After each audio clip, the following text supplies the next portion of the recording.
ડભોઈના ST ડેપોની સ્વચ્છતા મામલે લાપરવાહીનો મામલો પ્રકાશમાં આવ્યો છે। ડભોઈ એસટી વિભાગે કચરાપેટી ધાબા ઉપર મૂકતા અનેક તર્ક વિતર્ક સર્જાયા છે।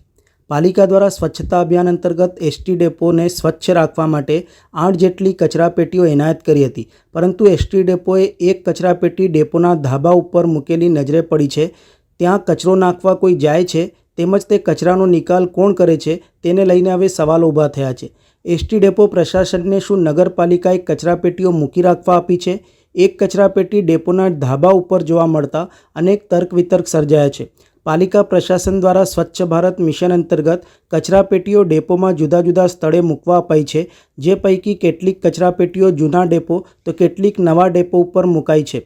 મુસાફરો કચરો જ્યાં ત્યાં ન નાખે તે હેતુ સાથે અપાયેલ કચરાપેટીઓનો દુરુપયોગ પ્રશાસન કરતું હોવાના આક્ષેપ લાગી રહ્યા છે। કચરાપેટી ડેપોના ધાબા ઉપર શું કામ મૂકવામાં આવી છે તેને લઈને પણ હવે સવાલો થઈ રહ્યા છે।